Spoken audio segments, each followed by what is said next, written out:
Good morning and welcome back. You watching morning with light. Maroof Qureshi के साथ सफर flight से जी पे आपको खुशामदीद कहते हैं जी। हमारा एक्सपर्ट सेगमेंट स्टार्ट हो चुका है। आज हमारे एक्सपर्ट हैं जी डॉक्टर हुमायूं मोहम्मद, जो कि वर्ल्ड रिनाउंड कॉस्मेटिक सर्जन हैं और पहले भी हमारे शोज में आते रहे हैं, लेकिन आज काफी अर्से की गैर हाजिरी के बाद तकरीबन 2 वीक्स के बाद हमारे शो में दोबारा मौजूद हैं। अस्सलाम वालेकुम डॉक्टर साहब, how are you and good morning. अस्सलाम वालेकुम Maroof, thank you very much and I am very well. और गुड मॉर्निंग आपको भी और सब जो देख रहे हैं उन सबको भी। थैंक यू डॉक्टर साहब। और इतने वेकेशंस आप एंजॉय करके आए हैं, अपने समर वेकेशंस, कुछ बताएं कहाँ कहाँ आप गए और क्या क्या आपने देखा।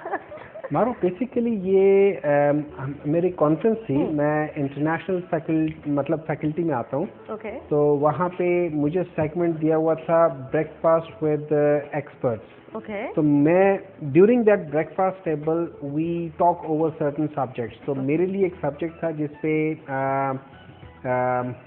मेरे साथ कोई 10-12 लोग होते हैं। तो we take the breakfast and we discuss certain things. Great. What was in the breakfast doctor साहब? ब्रेकफास्ट में बेसिकली अ बुफे और Okay. आपने जो लेना हो उसमें it's a continental breakfast. That's great. तो आप लोगों को रज के खाना देते हैं कि अब चलें जी खाना भी साथ में एंजॉय करें ब्रेकफास्ट? नॉर्मली ब्रेकफास्ट होता है, साथ लंच होता है और कॉन्फ्रेंसेस में एक आध डिनर तो हो जाता है। हमारा इसमें डिनर हुआ था, it was Alaska railroad था और on the train we had a dinner as well. तो वो उसका अपना एक एक अपना चार्म होता है। हमारे लिहाज से अगर कॉन्सेप्ट से देखें पाकिस्तान में तो शायद फिट ना हो, लेकिन वहाँ पे इसका बड़ा चार्म होता है। तो बेसिकली मैं गया था उस कॉन्फ्रेंस के लिए, लेकिन while I was there it was in Alaska. तो अलास्का में पहले कभी गया नहीं था और शायद आइंदा कभी मौका मिले ना। तो मैंने अपनी वाइफ को कहा कि आओ चलते हैं। अच्छा। तो both of us we went there और वहाँ पे 1-2 दिन कॉन्फ्रेंस अटेंड की और बाकी घूमे फिरे। और डॉक्टर साहब मुझे बता रहे थे हमने पैराग्लाइडिंग भी की और स्कीइंग भी की। स्कीइंग नहीं थी, it was dog sledging. Okay. हाँ, वो क्योंकि वो अलास्का की एक स्पेशलिटी है ना। वहाँ पे उनके तो जो वहाँ पे बल्कि इट्स वर्ल्ड बेस्ट एक जो स्लेज रेस होती है, क्योंकि अभी एक ज़माने में 5000 साल से ये जितने भी अलास्का का एरिया जो वहाँ पे ये डॉग स्लेजिंग जो थी ना, this was the only way of communication और travelling. Okay. And safer also ना, एंड सेफर आल्सो। ठीक है। अब उनकी चूंकि गाड़ियाँ और सारी आ गई हैं, तो अब उन्होंने इन जो कुत्ते हैं उनका अभी उन्होंने काम ये किया, उसको उनकी ब्रीड को थोड़ा सा ऑल्टर करके उसको सिर्फ रेस के लिए कर दिया है। तो साल में एक दफा पता नहीं कितने 100 मील की एक रेस होती है और उसके लिए ये सारा साल उन कुत्तों को ट्रेन करते हैं। लाइक आप उसको जो होती है उसकी रेंज जो भी होती है, आप कैसे उसको खुद ड्राइव करना पड़ता है उसको या आई वोंट नो दैट, लेकिन उसने ये बताया था कि जो सबसे आगे वाले जो कुत्ते होते हैं ना, they actually respond to your voice. ठीक है। तो it is like take left It's something like that. नहीं, उन्होंने 2 आवाज बताई थी, अब I don't remember that, लेकिन there was 2 things like मुक और something like that, which meant कि अब राइट मुड़ जाओ। तो जब वो ये करते थे तो वो अगले वाले जो थे ना नेविगेटर, वो ऑटोमेटिकली राइट और पीछे वाले सारे हो जाते हैं। तो उनकी स्पेशल ट्रेनिंग्स होती है हर मतलब अगर एक स्लेज होते हैं उसमें 14 से 15 कुत्ते वो। और लोग कितने पीछे बैठ सकते हैं?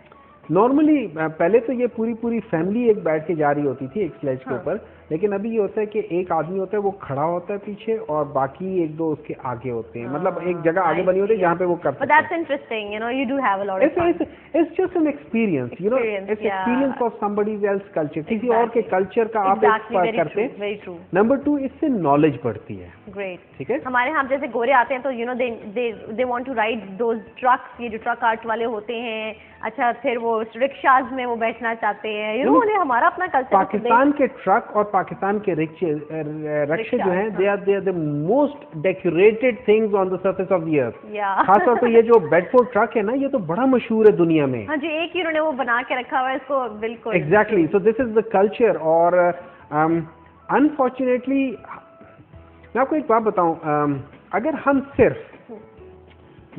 एक फ्लाइट और नदर्न एरिया में 2 या 3 एरियाज को हम प्रॉपर डेवलप कर लें, पाकिस्तान को कुछ और नहीं चाहिए, वहां से इतनी ज्यादा रेवेन्यू ऑन टूरिज्म कर लेंगे। It is not only that area. अगर आप देखें जो वीजा ले रहा होगा वो पैसे दे रहा है, जब वो हाँ जी, वो एयरपोर्ट chain एक पूरी एग्जैक्टली चलती है। जब वो फ्लाइट लेगा बिल्कुल, उसके पैसे आपको मिल रहे हैं, एयरपोर्ट पहुंचेगा वहां से टैक्सी वाले को मिल रहे हैं, सारी बात है, जॉब पूरी एक रेवेन्यू, तो चेन चल रही है। फिर हाँ। आपकी जो सड़कें बनेंगी जगह जहां वो आपको जो रेस्ट एरियाज बन जाते हैं उधर आपके रेवेन्यू है, फिर उसकी वजह से लोग आते हैं छोटी छोटी चीजें खरीद के जाते हैं, आपका जो Social लोकल आपकी वो, हाँ, चीजें chain वो चल सारी पड़ती है, चीजें, बिल्कुल। आपके कॉटेज इंडस्ट्री बननी शुरू हो जाती है, एवरीथिंग। हाय, क्यों नहीं सोचते आप लोग, आपको पता है मैं किनको ये लोग कह रहे हैं लेकिन डॉक्टर साहब सोचेंगे ना, सियासत के मैदान में कदम रखने के बाद डॉक्टर साहब टूरिज्म मिनिस्ट्री ले लीजिएगा। नहीं, मैं देखिए कोई भी आप चीज कर लें, हाँ। इतना ज्यादा पोटेंशियल है पाकिस्तान में, I and know. I tell you one thing, माशाल्लाह अल्हम्दुलिल्लाह, पाकिस्तानियों से ज्यादा टैलेंटेड लोग कोई नहीं है, ये ठीक है। The only problem is that हम लोग एक नहीं है, हम एक होता है ना क्राउड, क्राउड भी एक तरफ जा रहा होता है, एक होता है उस क्राउड के अंदर आप सांप फेंक दो तो उस क्राउड का जो होता है ना, मतलब स्टैम्पीड कह सकते हैं आप, स्टैम्पीड, भगदड़, हाँ। ठीक है ना, भगदड़ जिसे, हम्म। कि किसी का कोई डायरेक्शन नहीं है, everybody is on its own direction. Doctor साहब वेट कर रहे हैं ना, बस हम आपको फिर वोट देंगे, हमने आपको वोट देने डॉक्टर साहब को, फिर डॉक्टर साहब हमें जो है वो लीड करेंगे और फिर देखेंगे ये स्टैम्पीड में भगदड़ मचती है नहीं मचती, क्या सिचुएशन होती है। डॉक्टर साहब all the very best for that, really looking forward. Thank you. अच्छा जी, आज के टॉपिक के ऊपर भी जरा डिस्कशन करते हैं। आज हमने टॉपिक रखा है जी, too much cosmetic surgery consequences. जब जरूरत से ज्यादा, कहते हैं ना excess of everything is bad, ठीक है, तो ये भी जब एक्सेस जरा इसका जरा ज्यादा हो जाए तो काम खराब हो जाता है। और डॉक्टर साहब I think this is very important because आजकल लोगों ने इसको मजाक ही बना लिया है। और जैसे कि हम पिछले प्रोग्राम से भी डिस्कस करते रहे हैं कि जिसको पता चल जैसे कि liposuction is like so easy, मेरी तो चर्बी रिड्यूस हो जाएगी, तो वो करने के बाद फिर अपनी लाइफस्टाइल उसी तरह मेंटेन करना, फिर आपके पास दोबारा आ जाना 2-3 महीने के बाद, जी अब फिर ज्यादा हो गया, फिर रिड्यूस कर ले, ठीक है।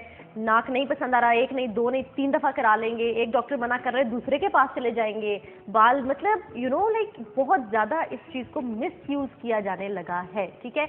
और मेरे ख्याल से पहले शायद ये बहुत एक्सपेंसिव होता था, जैसे जैसे थोड़ा सा कॉस्ट इफेक्टिव हुआ है लोगों के लिए और इजी हो गया है। इस सारी चीज के ऊपर आपका क्या पॉइंट ऑफ व्यू है?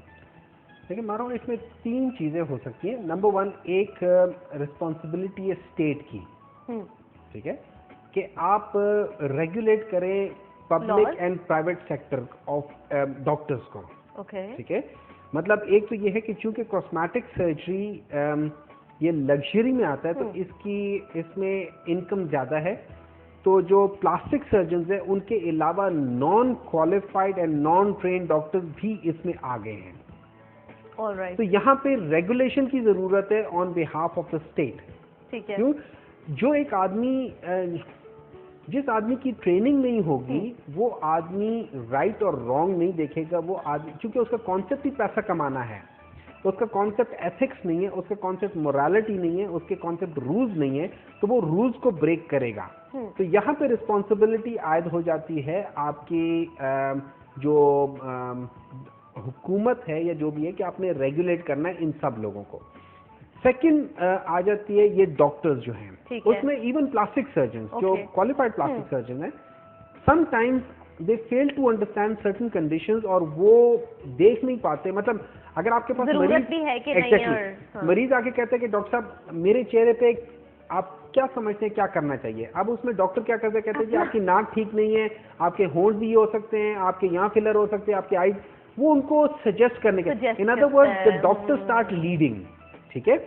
यहाँ पे मेरे लिहाज से वो डॉक्टर चाहे सही भी कह रहा हो उसकी गलती होती है, क्योंकि बाज़ दफा एक पेशेंट्स होते हैं वो बात चीजों पे कॉन्शियस नहीं होते, उनको कॉन्शियस कर देते थे और उसके बाद फिर वो सर्जरी कर देते और एंड में वो पेशेंट उससे खुश नहीं होता क्योंकि उसको ये तकलीफ थी नहीं।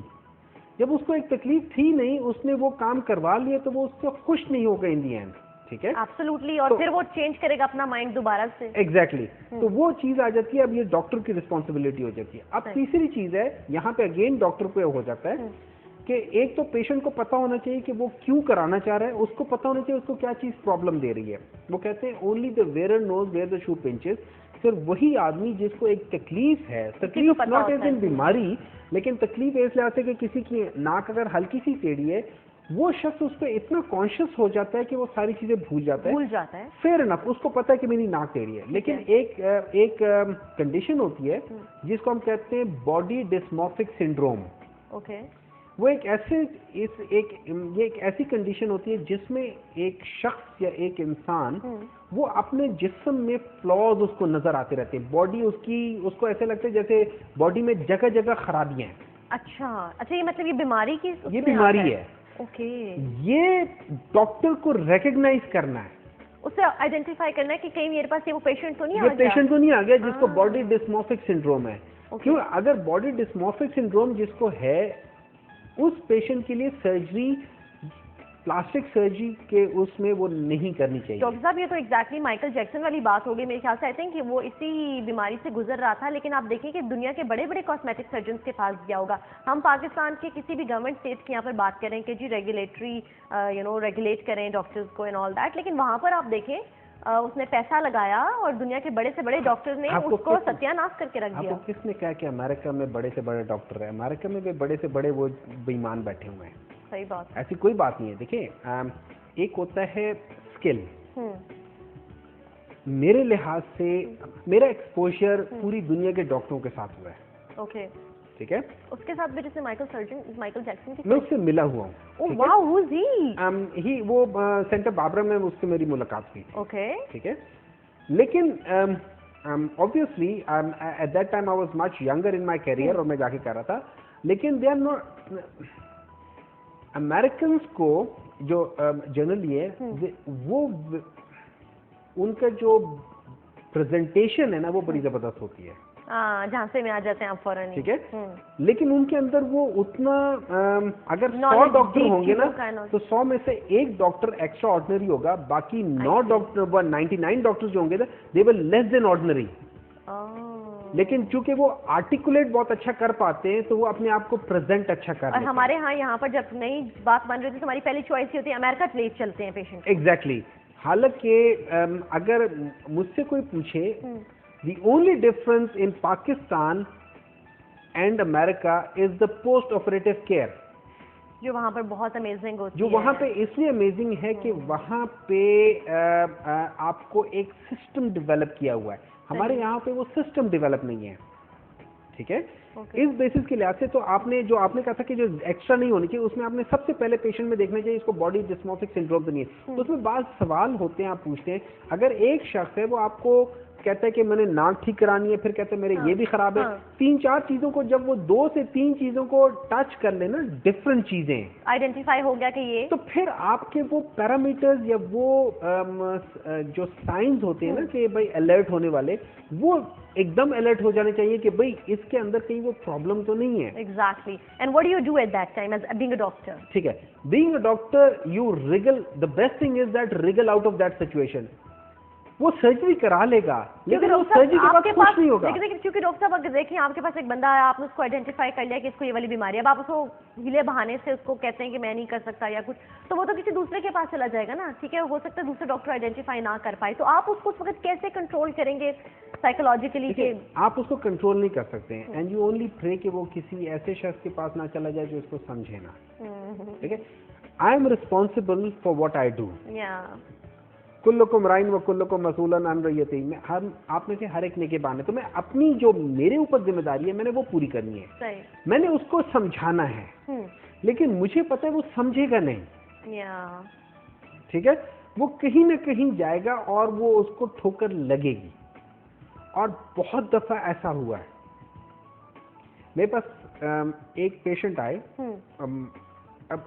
a very normal looking female. Okay. And she wanted to have a gender reassignment. ठीक है।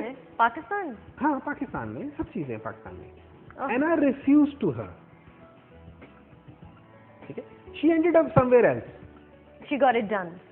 She got a part of it done and then she regretted. Oh my God, terrible.